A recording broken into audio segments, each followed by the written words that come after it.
हैं अपन होमवर्क की। होमवर्क की बात करने के मतलब मेरा ये है कि हमने होमवर्क दिया था कि आप लोगों को जो इनर्शिया है, इनर्शिया के 3-3, 5-5 एग्जांपल्स और लिखने थे other than what we discuss in the class. Class में जो हमने डिस्कस किए थे उनको छोड़ के आप लोगों को 5-5 और लिखने थे। तो मैं चाहूंगा इनर्शिया और डायरेक्शन का एग्जांपल आप लोग जरा जल्दी से मुझे बताएं so that I can continue with the class. I will start with Priyanshi only. Priyanshi का कल नेटवर्क इश्यूज थे तो आज प्रियांशी से शुरू करते हैं। Priyanshi over to you. ये लड़की पहली बार भी बहाना मार दिया। Next Anshika.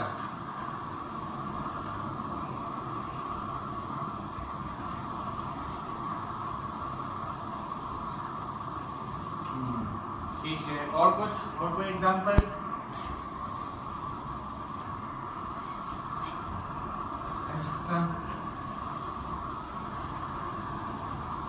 Firing of bullet from fixed target, ये किसके लिए बता रहे हो?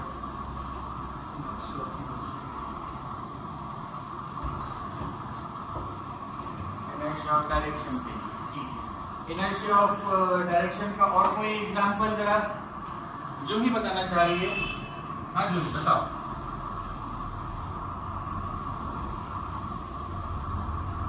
ओके, इसके अलावा यश एक एग्जांपल आप भी बता दो।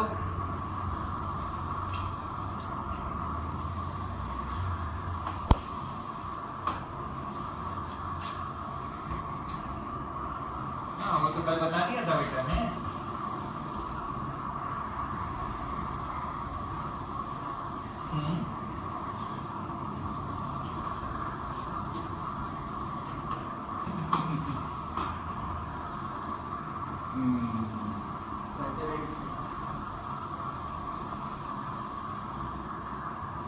लेकिन अब इन लोगों को, बाकी लोगों को लायन और डियर कहां से दिखाऊं? डियर नहीं। हाँ भाई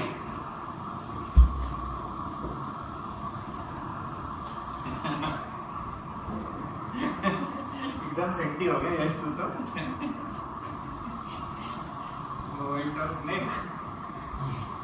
नो इट वोंट बी, लेकिन ठीक है सेल्स और उसका बायोलॉजिकल डिस्कशन जरूर कर सकते हैं अपन लोग। मोशन ऑफ सैटेलाइट को अपन लोग एक हद तक बोल सकते हैं। अब वो चीज जो गोल घूमती है कहीं ना कहीं कनेक्टेड है मोशन के साथ, कहीं ना कहीं कनेक्टेड है सर्कुलर मोशन के साथ, या फिर कहीं ना कहीं कनेक्टेड है इनर्शिया ऑफ डायरेक्शन के साथ। तो मेरा ख्याल है कि इनर्शिया वाला टॉपिक जो है ये हम लोग की 9th क्लास में आप लोगों ने इतना सारा पढ़ा हुआ है और अपन ने कभी नहीं पिछली क्लास के अंदर भी इतना डिस्कशन कर लिया था कि इतना काफी। इतने से आप लोगों को ये तो समझ में आ गया कि इनर्शिया नाम की कोई चीज होती है जिसकी वजह से हर बॉडी कोई ना कोई अपने मोशन को रेजिस्ट करती है, और वो इनर्शिया 3 तरह से हो सकते हैं। There are 3 types of inertia. कौन कौन से? Inertia of rest, inertia of motion, inertia of direction. फिर हमने पढ़ा था कि तीनों को कंबाइन कर दिया जाए तो लॉ ऑफ मोशन बन जाएगा। तो हम अपने टॉपिक को आगे कंटिन्यू करते हुए अगले टॉपिक की तरफ बढ़ते हैं। लिखिएगा product the heading linear momentum, जिसको आप सिंपली मोमेंटम भी बोलते हो। Product the heading linear momentum या फिर सिंपली मोमेंटम, दोनों में से जो आपको नाम अच्छा लगे वो आप लिख सकते हो, कोई दिक्कत नहीं। दोस्तों मोमेंटम के जब बारे में बातचीत की जाती है तो यहाँ पर्टिकुलरली मैंने लीनियर वर्ड जोड़ दिया, तो मेरे को नहीं लगता कि आपको कोई चीज कंफ्यूज करेगी, क्योंकि जब भी लीनियर शब्द जुड़ जाता है इसका मतलब I am talking about a body in a straight line, motion of an object along a straight line. और अगर मैं एंगुलर का शब्द जोड़ दूं इसके साथ तो एंगुलर शब्द का मतलब यहाँ पर हो जाएगा कि ऑब्जेक्ट का मोशन कैसा हो रहा है? सर्कुलर। इतना तो आप लोग याद रखिए। तो जब बात मोमेंटम की होती है या लीनियर मोमेंटम की होती है तो ये लीनियर मोमेंटम नाम की चीज है क्या? तो मैं जानना चाहूंगा इस सवाल का जवाब किससे जानना चाहूंगा? मैं जानना चाहूंगा फतेह से। Fateh, what is this linear momentum term? Product of mass and velocity. बिल्कुल सही बताया आपने, लेकिन this is not the answer I was looking for. Aishwarya, आपके अकॉर्डिंग व्हाट इज मोमेंटम?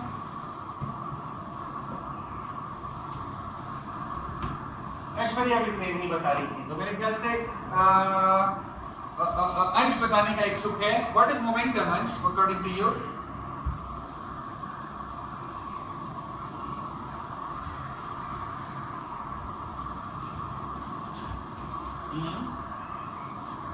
मास तो होता है, बहुत बढ़िया होता है मास। ऐसा नहीं है मियां, गड़बड़ भूल गए। सुनो वत्सला की डेफिनेशन। शाबाश वत्सला, बता दो अब इसको क्या होता है लीनियर मोमेंटम।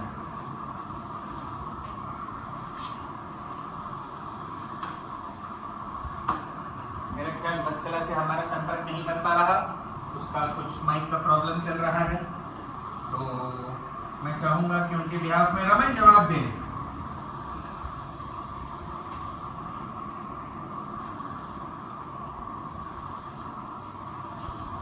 सभी लोग मास ऑफ वेलोसिटी के पीछे बैठे हुए हैं। जूही ने अभी एक डेफिनेशन दी है, जूही बहुत सही डेफिनेशन दी है आपने, बिल्कुल perfect definition the. In fact the definition I was looking for. Momentum कभी भी मास एंड वेलोसिटी से जज किया जाता है, लेकिन मोमेंटम मास और वेलोसिटी का प्रोडक्ट नहीं होता। मोमेंटम का मतलब होता है किसी ऑब्जेक्ट के पास कितना मोशन है। The amount of motion contained inside a body is called its linear momentum. अगर कोई बॉडी बहुत ज्यादा मूव कर रही है, बहुत ज्यादा मोशन रखती है, इसका मतलब उसका मोमेंटम ज्यादा है। अगर किसी बॉडी का मोशन कम है, इसका मतलब इसका लीनियर मोमेंटम कम है। इसको मैं आसान लफ्जों में, आसान शब्दों में ऐसे समझाता हूँ कि अगर आप बारिश के दौरान पैदल चल रहे हो रास्ते में और आपको एक बीच में गड्ढा नजर आता है जिसमें पानी पूरा भरा हुआ है और आपके पास कोई चारा नहीं है सिवाय उसके कूद के जाने के या उसमें से होके जाने के, तो आपने कोशिश करी कूदने की। तो कूदने के लिए आप पहले अपनी पूरी बॉडी को पीछे लेके जाओगे, आप थोड़ा सा 2-3 कदम 4 कदम पीछे जाओगे और दौड़ते हुए छलांग लगा दोगे, दौड़ते हुए कूद जाओगे। You will take a long jump rather I should say. ऐसा क्यों किया आपने? आपने अपनी बॉडी को वापस रिवर्स डायरेक्शन में, उल्टी दिशा में वापस क्यों गए और फिर दौड़ते हुए आगे क्यों छलांग लगाई, क्यों जंप लगाया? ताकि आप क्या गेन कर सको? एग्जैक्टली मोमेंटम गेन कर सको। और पीछे अगर मैं लॉजिक समझाऊं उसका, तो आप मोशन गेन कर सको। तो जितना ज्यादा मोशन होता है बॉडी के अंदर, हम कहते हैं उतना ज्यादा मोमेंटम होता है। इसको मैं एक छोटे से और एग्जांपल से आप लोगों को समझाता हूं कि मान लीजिए मेरे पास एक कांच की टेबल है, यहाँ पर ये 2 कांच की टेबल रखी है। इन 2 कांच की टेबलों से मैं एक ऑब्जेक्ट को 10 मीटर से, मतलब एक ही ऑब्जेक्ट है लेकिन उसका मास अलग अलग। समझ लो मैं एक 100 ग्राम ऑब्जेक्ट को 10 मीटर की हाइट से ऊपर से नीचे गिरा रहा हूं और एक 1 kg ऑब्जेक्ट को इस 10 मीटर की हाइट से ऊपर से नीचे गिरा रहा हूं।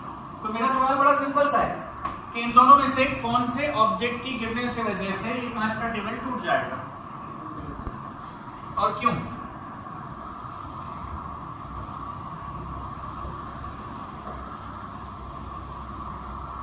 हाँ बोलो, यस बोलो।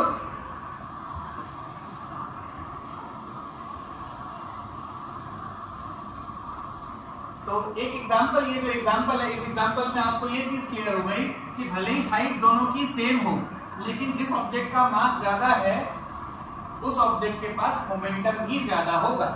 या यूं कहूं कि जिस ऑब्जेक्ट का मास ज्यादा है उसके पास मोशन भी ज्यादा होगा।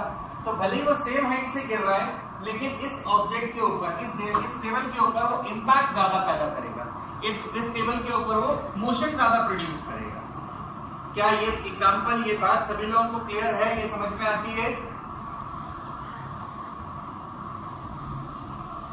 एग्जांपल और एक और एग्जांपल ले लेते हैं अपन लोग। अच्छा चलो ठीक है, कि मान लो कि निसर्ग के पास सुपर पावर्स आ गई, निसर्ग के पास बढ़िया सी कोई सुपर पावर आ गई और सुपर पावर ऐसी आ गई कि मैंने समझो कि हर्षिता के हाथ में एक बंदूक दे दी और हर्षिता ने बंदूक लेकर निसर्ग के ऊपर गोली चला दी। अब गोली चलने के बाद निसर्ग ने उस चलती गोली को अपने हाथ से पकड़ लिया, चलती गोली को निसर्ग ने अपने हाथ से पकड़ लिया। और दूसरे एग्जांपल में हर्षिता अपनी नेट प्रैक्टिस करने के लिए उस बंदूक से जो है एक जो क्लोन होता है, एक जो ढांचा होता है ना, ढांचे के ऊपर अपन फायरिंग का प्रैक्टिस करते हैं, वैसा एक ढांचा लगा हुआ है, वैसा एक क्लोन लगा हुआ है, उसके ऊपर वो प्रैक्टिस कर रही है। तो मेरा सवाल सिर्फ इतना सा है कि दोनों में से ज्यादा मेहनत किसमें करनी पड़ेगी उस बुलेट को रोकने के लिए? हर्षिता।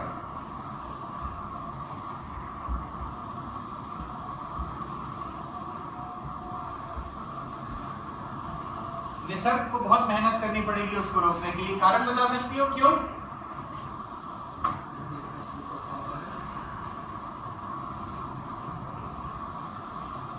हर्षिता क्यों?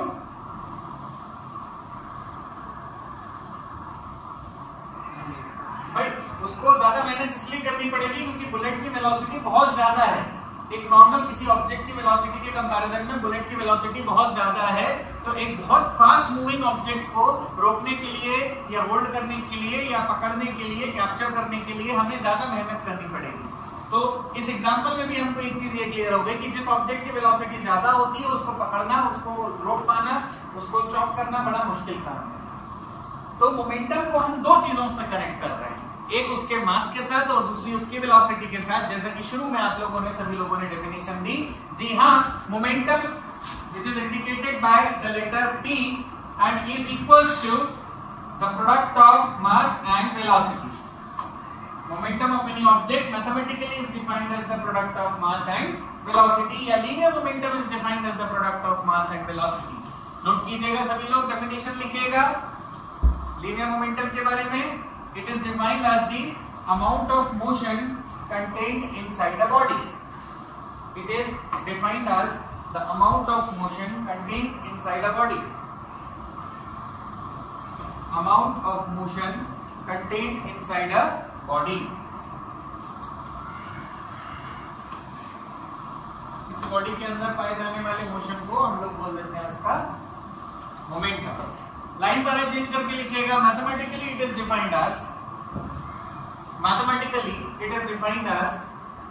The product of mass and velocity. या प्रिसाइजली मैं बोलूं तो मुझे बोलना पड़ेगा it is mathematically defined as the product of mass and linear velocity, क्योंकि अगर यहाँ एंगुलर वेलोसिटी हो जाएगी तो ये एंगुलर मोमेंटम बन जाएगा, इसलिए मुझे यहाँ पर पर्टिकुलरली बोलना पड़ेगा linear velocity. It is mathematically defined as the product of mass and linear velocity. कोई शक किसी को इसके अंदर?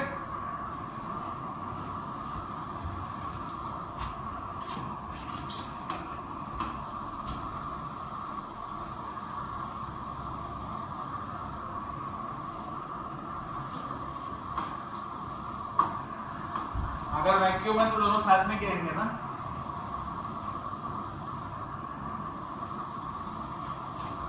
जो भारी है वो नीचे आएगा पहले, ऑब्वियसली डिफरेंस होगा। तो यहाँ पर हमारे पास मोमेंटम का मैथमेटिकल फॉर्म आ गया, मैथमेटिकल फॉर्मूला आ गया mp = m/v। यूनिट्स की बात करें अगर अपन लोग यहाँ पर, तो हमारे पास दो सिस्टम होते हैं वैसा यूनिट सीजीएस और एसआई। एसआई यूनिट के लिए momentum will be equal to mass की यूनिट हो जाएगी केजी, वेलोसिटी की यूनिट हो गई मीटर पर सेकंड। इसी तरह से सीजीएस यूनिट की बात करूं तो मास की यूनिट हो जाएगी ग्राम और वेलोसिटी की यूनिट हो गई सेंटीमीटर पर सेकंड। तो वैसा मोमेंटम की एसआई यूनिट है केजी मीटर पर सेकंड, सीजीएस यूनिट है ग्राम सेंटीमीटर पर सेकंड। और मैंने इसके ऊपर एरो लगा दिया, तो एक चीज तो आपको यहाँ पर क्लियर हो ही गई कि momentum is a vector quantity. Note कीजिए प्लीज। और हाँ, सभी चीजों निकाली रहे हैं तो डायमेंशनल फार्मूला भी देख सकते हैं अपन लोग। डायमेंशनल फार्मूला क्या होता है? Dimensional formula of momentum it will be mlt-1। Dimensional formula या डायमेंशन होता है इसका mlt-1। आई होप सभी लोगों को ये चीज समझ में आ रही है और समझ में आ रही होगी। नोट कर लिया सभी ने? Momentum is a vector quantity. Juhi शायद कुछ पूछना चाह रही है।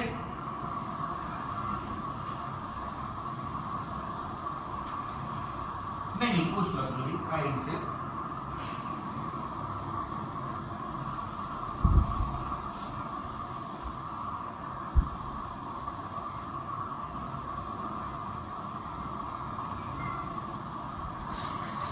डायमेंशनल फॉर्मूला का यूज क्या है?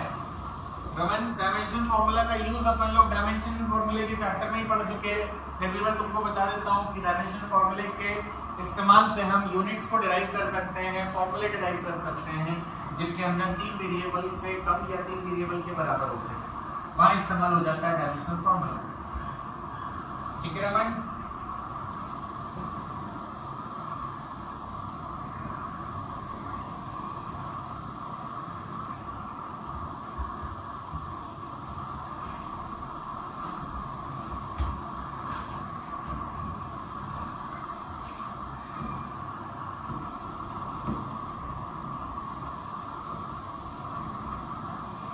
सभी लोगों ने नोट कर लिया हो तो give me a thumbs up, फिर मैं आगे बढ़ा दूं गाड़ी को।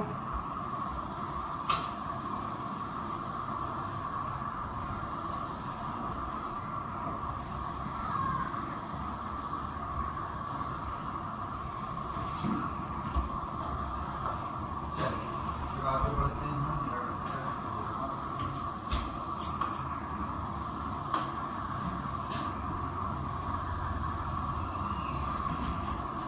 दोस्तों मोमेंटम के इस टॉपिक के अंदर ये चीजें तो छोटी मोटी जानकारी के रूप में आपको देखने को मिलती है, जो शायद अपन ने अपनी लोअर क्लासेस के अंदर भी पढ़ा हुआ है। इससे ज्यादा इंपॉर्टेंस हम लोग को यहाँ पर जरूरत पड़ती है लिनियर मोमेंटम की डिस्कशन के अंदर उसके वेरिएशन। तो now you may put up the heading variation of momentum. अब अपन मोमेंटम की वेरिएशन को समझने की कोशिश करते हैं। इसको मैं दो तरीके से समझाता हूँ आपको, एनालिटिकली भी और ग्राफिकली भी, कि एनालिटिकल वेरिएशन कैसा होता है और ग्राफिकल वेरिएशन कैसा होता है। इमेजिन करो एक ऐसी सिचुएशन कि मेरे पास दो ऑब्जेक्ट्स हैं। मैं यहाँ पर केस ले लेता हूँ अलग अलग। केस 1, क्या कहा मैंने, मेरे पास दो ऑब्जेक्ट्स हैं। दो ऑब्जेक्ट्स हैं और दोनों ऑब्जेक्ट्स के मास सेम लेट अस से। तो मैं पहला केस यही ले लेता हूँ कि if two objects with same mass, दोनों का मास कितना, m मान लिया, moves with velocities of v1 and v2। फिर से मैं रिपीट कर देता हूं, मैं आपको क्या सिखा रहा हूं, क्या समझा रहा हूं, मैं बता रहा हूं आपको कि मोमेंटम का वेरिएशन कैसा होता है, मोमेंटम कैसे चेंज होते चले जाता है। मोमेंटम दो चीजों पर डिपेंडेंट है, वेलोसिटी और मास। तो इस वेलोसिटी और मास के वेरिएशन से मोमेंटम कैसे बदलता है उसको अपन लोग एनालिटिकली और ग्राफिकली देखना चाहते हैं। जिसमें से पहली कंडीशन मैंने मानी है कि मेरे पास दो ऑब्जेक्ट्स हैं, दोनों का मास सेम है लेकिन दोनों की वेलोसिटी अलग अलग है। तो एक वेलोसिटी v1 से मूव कर रहा है, दूसरा वेलोसिटी v2 से मूव कर रहा है। तो अगर ऐसा होगा तो therefore momentum of first object कितना हो जाएगा, it will be m into v1 और मोमेंटम ऑफ सेकंड ऑब्जेक्ट कितना होगा, m into v2। ध्यान रहे कि मैंने दोनों ऑब्जेक्ट्स के मासेस को सेम बोला हुआ है, इसलिए मैंने दोनों जगह m लिखा हुआ है। क्या इतनी बात सबको समझ में आती है, सभी लोगों को? चल, अगर सभी लोगों को इतनी बात समझ में आती है तो लेट मी से this is equation 1, equation number 2। अगर मैं इन दोनों इक्वेशंस को आपस में डिवाइड कर देता हूं तो मुझे मिल जाएगा p1/p2 is equal to mv1/mv2, जिसमें मास से मास m से m कैंसिल हो गया क्योंकि सेम थे। तो आपके पास बच गया सीधे सीधे v1/v2। इसका मतलब मेरे पास इक्वेशन आई p1/p2 is equals to v1/v2। ये जो इक्वेशन मैंने अभी अभी आपके सामने निकाली है, क्या इसके अंदर किसी को कोई परेशानी है, कोई डाउट है, कोई असमंजस की स्थिति, परेशानी पूछ सकते हैं? नहीं, ठीक है। तो अब जो रिलेशनशिप आपके पास आया है p1/p2 इक्वल टू v1/v2, भाई साहब मास तो सेम था दो ऑब्जेक्ट्स का, लेकिन ये जरूरी थोड़ा ना है कि दोनों की वेलोसिटी सेम हो। तो हो सकता है एक की वेलोसिटी ज्यादा और दूसरे की वेलोसिटी कम हो। तो अगर मैं इस सिचुएशन में कह दूं कि if v1 is greater than v2, v2 greater than v1 भी हो सकता है, v2 भी बड़ा हो सकता है v1 से, कोई बड़ी बात नहीं। मैंने माना है v1 ग्रेटर देन v2, आपको जो इच्छा हो मान लो, कोई दोनों में फर्क नहीं पड़ेगा। तो मेरा सवाल सिर्फ आप लोगों से इतना है कि अगर v1 v2 से बड़ा है तो p1 का p2 से क्या रिलेशन आएगा, कोई मुझे बताएगा? अगर v1 v2 से बड़ा है, एग्जैक्टली बिल्कुल सही पहचाना आप लोगों ने। Therefore, can we say that p1 is greater than p2? अगर मैंने v1 को v2 से बड़ा माना है तो p1 p2 से बड़ा हो जाएगा, या फिर अगर मैंने v2 को v1 से बड़ा माना होता तो p2 p1 से ग्रेटर हो जाता। इसका मतलब वेलोसिटी और momentum go hand in hand, एक बढ़ेगा तो दूसरा बढ़ेगा, दूसरा घटेगा दूसरा घटेगा। तो अगर मैं इस सिचुएशन को एक ग्राफ के ऊपर प्लॉट करता हूं, ध्यान रहे कि मैं जो ग्राफ प्लॉट कर रहा हूं आपके सामने, ये ग्राफ प्लॉट कर रहा हूं दो चीजों के बीच में। कौन सी दो चीजें हैं? एक मोमेंटम और दूसरा वेलोसिटी। मैं y एक्सिस के ऊपर मोमेंटम को ले रहा हूं और x एक्सिस के ऊपर वेलोसिटी को यूज कर रहा हूं। अगर मोमेंटम और वेलोसिटी के बीच में ग्राफ प्लॉट हो रहा हो जिसके अंदर मास कांस्टेंट है, तो graph will always be a straight line. क्यों? क्योंकि मास कांस्टेंट है। क्या ये चीज, ये दिमाग, ये प्रॉपर्टी आपको समझ में है सभी को? Okay, absolutely fine. तो ये पहला केस था, पहला केस नोट कर लीजिए आप लोग फटाफट। टोटल अपने पास 3 केसेस हैं, तीनों केसेस को एक एक करके अपन निपटा देते हैं। ऋषिका समझ में आ रहा है आपको? ओके, स्क्रीन पे डाउट तो नहीं?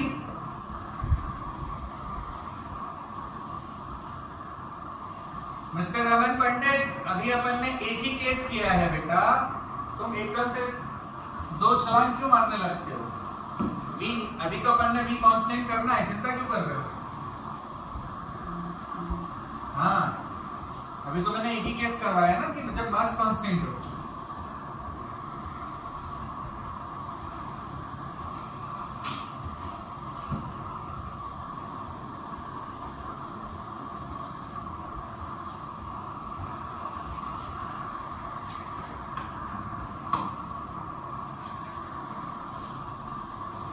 नोट कर लो। अच्छा, नोट जब कर लो तो थम्स अप दिखा देना एक बार सभी लोग, जिनका होते जाए।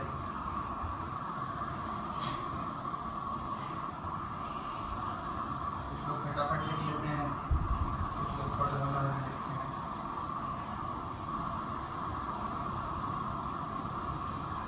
बिल्कुल मैडम, आप पूछ सकती हैं, पूछ लीजिए।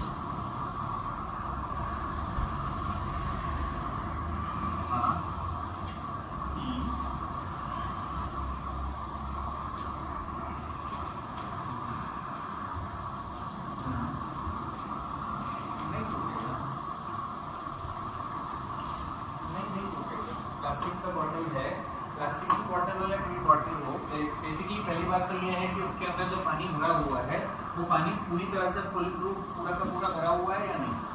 अगर वो पूरा का पूरा भरा हुआ हो तो डैमेज करेगा, उसमें एक होना चाहिए। हाँ, उसमें डैमेज ये कर सकता है वैसा कि उसमें एक निशान बन जाए, ठीक है। लेकिन कांच नहीं टूटेगा, क्योंकि जो हमारे कांच गाड़ियों के कार के जो कांच होते हैं वो टफन ग्लास होता है। टफन ग्लास इतने आसानी से नहीं टूटते, जनरली वो नुकीली चीजें से टूटते हैं या फिर हाई वेलोसिटी ऑब्जेक्ट्स के साथ टूटते हैं, जैसे गन की शॉट हो गया या पत्थर किसी ने फेंक के मारा और नुकीला निकला, तो वो नुकीले पत्थर की वजह से कांच में क्रैक डेवलप हो जाएगा, पर टूटेगा नहीं। हाँ, टूट सकता है, मैं बोलता हूँ टूट सकता है। प्रोबेबिलिटी ये है तब जब बॉटल पूरी वर्टिकल गिर रही हो और वर्टिकल गिरने के साथ साथ वो उस ग्लास के ऊपर एक पॉइंट पर आके गिरे, मतलब वो ऐसे, अगर ये बॉटल है तो बॉटल को यूं गिरना जरूरी है। अगर वो यूं गिरी है तो गिरने की कांच के टूटने की प्रोबेबिलिटी कम हो जाएगी। ऐसा सेंटर ऑफ मास और centre of gravity, centre of mass और सेंटर ऑफ ग्रेविटी दोनों एक्ट करेंगे।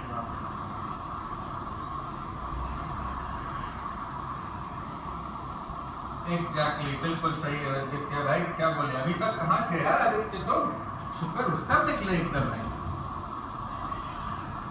तो जो एक बात तो बताओ, ये कांच तोड़ा किसका तुमने?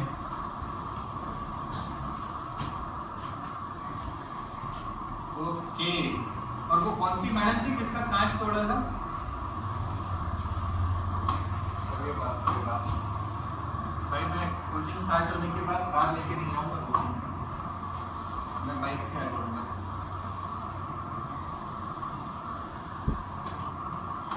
ठीक है भाई, जूही ने जो एग्जांपल लिया है वो सिर्फ है ना अपवाद है, it is an exceptional case. आप लोगों में से अनुरोध है सभी लोगों से कि कोई भी इसको प्रैक्टिकली इंप्लीमेंट करके अपने स्कूलों में या घर के आसपास न करें। Issued in public interest and demand.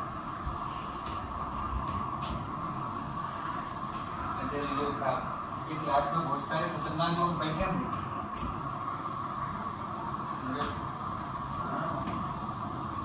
तो वो भी थोड़ा भी फिजिक्स वाली मैडम था, बोले मैडम मैं पढ़ाती हूँ, प्रैक्टिकल होना करके दिखाती हूँ।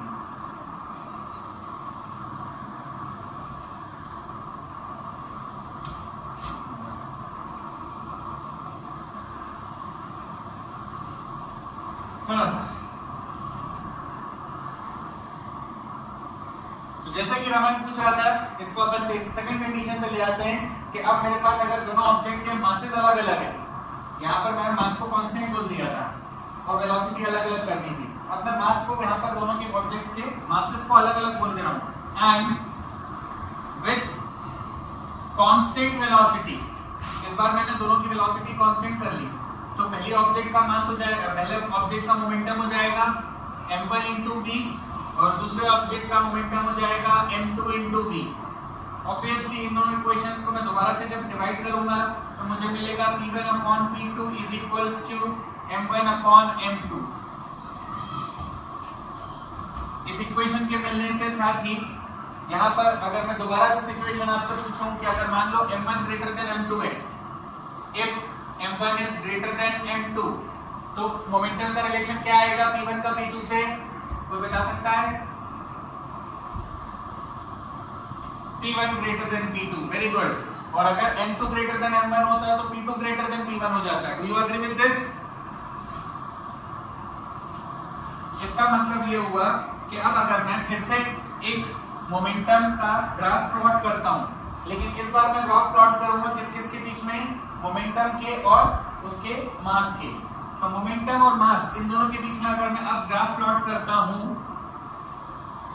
तो ये ग्राफ कैसा आना चाहिए फॉर दिस सिचुएशन? एग्जैक्टली, वो फिर से एक स्ट्रेट लाइन बन जाएगा क्योंकि वेलोसिटी कांस्टेंट हो जाएगी। क्या ये सही है? एग्जैक्टली, बिल्कुल सही है। नोट कर लीजिए फटाक से। हाँ जी, यस जी, आप पूछिए प्लीज। तब तक मत करो, आप क्या करना चाहोगे? मल्टीप्लाई।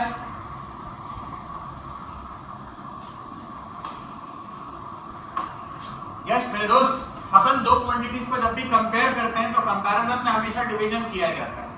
कंपेयर करना है ना अपन को। तुम्हारे 80 नंबर आए तो तुम्हारे दोस्त से कितने ज्यादा है कितने कम आए कंपेयर किया जाता है।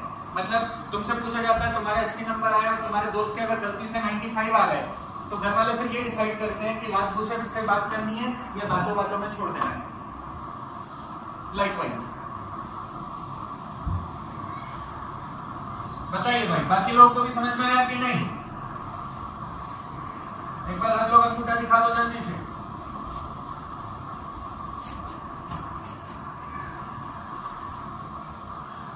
बहुत ही बढ़िया। जल्दी से अपन क्लास की तीसरी कंडीशन डिस्कस कर लेते हैं। इसी सिचुएशन की तीसरी सिचुएशन क्या होगी कि दोनों ऑब्जेक्ट्स का मोमेंटम अगर सेम हो जाए तो क्या होगा? Case number 3, if momentum of both objects is same। ध्यान रहे दोस्तों, मैंने कहा है मोमेंटम सेम है लेकिन मास और वेलोसिटी सेम नहीं है। इसका मतलब दैट इज p की वैल्यू हो गई या p की वैल्यू हो गई m1 into v1 और दूसरे मोमेंटम की वैल्यू, दूसरी ऑब्जेक्ट के मोमेंटम की वैल्यू हो गई p2 m2 into v2।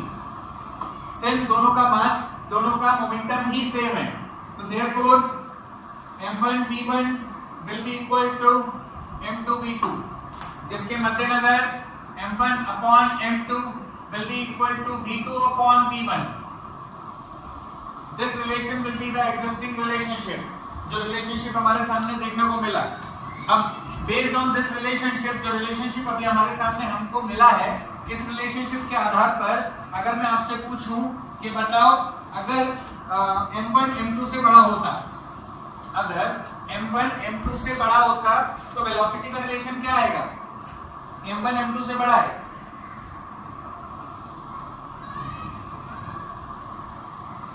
Exactly, क्योंकि इस बार इनवर्स रिलेशनशिप है। अगर m1 m2 से बड़ा होता तो v2 v1 से बड़ा कहलाएगा। रिवर्स रिलेशनशिप इनवर्स रिलेशनशिप लेगा, यहाँ 1 तो यहाँ 2, यहाँ 2 तो यहाँ 1 एंड वाइस वर्सा। तो अब मुझे जो आपसे इसके ऊपर सवाल पूछना है, जो सबसे अहम इंपॉर्टेंट है इस पार्ट का, और वो ये कि अब फिर से अगर मैं ग्राफ प्लॉट करूं, अब ग्राफ प्लॉट करना है मुझे, तो ग्राफ किस किस के बीच में प्लॉट करना पड़ेगा? उन चीजों के बीच में जो बदल रही है। तो एक है वेलोसिटी और एक है मास। एग्जैक्टली, मैं मास और वेलोसिटी के बीच में ग्राफ प्लॉट करूंगा तो वो ग्राफ कैसा बनेगा? कोई बताएगा मुझे क्लास में? जिगजैग कर्व्ड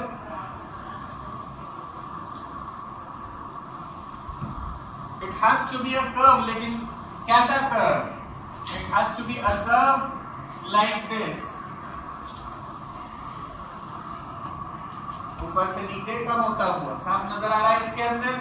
इस सिचुएशन में P कांस्टेंट है भाई साहब। ये तीनों ग्राफ जो आप लोगों ने आज सीखे हैं, ये तीनों ग्राफ बेहद इंपॉर्टेंट हैं। इसके ऊपर रेलेवेंट क्वेश्चन घुमा घुमा के पूछ सकता है। ऑब्जेक्टिव्स के लिए तैयार कर रहे हैं अपन इसको। थ्योरी के अंदर आपको स्कूल के टीचर्स को मुश्किल है कि इसके ऊपर बात करें या इसके ऊपर पूछें, लेकिन हाँ सब ऑब्जेक्टिव क्वेश्चंस के अंदर इसकी बहुत बड़ी और बहुत अहम भूमिका है। क्या आप लोगों को क्लास समझ में आई आज की?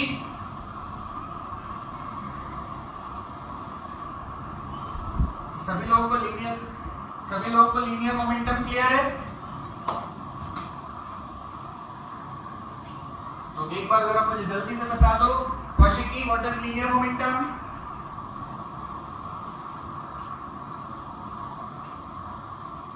मोशन पे डिपेंड नहीं, इट इज वेरी गुड, ऐसे बताना चाहिए। Vatsala, what is the dimensional formula of momentum?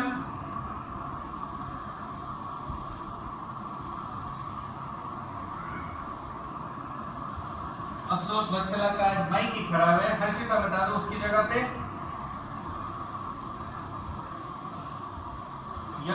T-1 बेहद शानदार जवाब। और आदित्य त्रिपाठी, मुझे फाइनली आप बता दो कि लीनियर मोमेंटम स्केलर है कि वेक्टर है?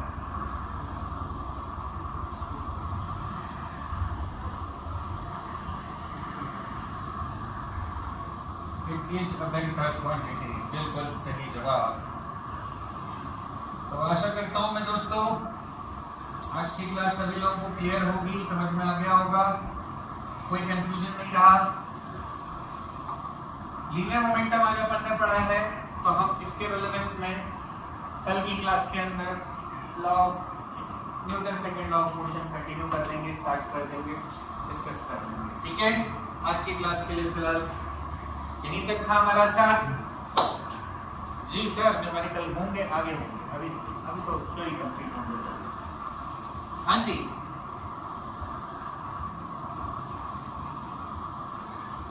टाइप्स ऑफ फोर्सेस वगैरह अपन को अभी इतनी रिक्वायरमेंट नहीं है कौशिकी, क्योंकि क्लास 8 में अपन पढ़ चुके होते हैं, तो हम उस पर इतना तवज्जो नहीं देते। हम आगे जाके जब बात करेंगे अलग अलग तरह के बॉडीज पे, तो हम जरूर समझेंगे कि फोर्सेस के और कौन कौन सी वैरायटीज हो सकती हैं, जिसकी आप पूछना चाह रही हो शायद। So that's all for today. Thank you very much. Bye bye. Tata. Take care. See you. Sayonara.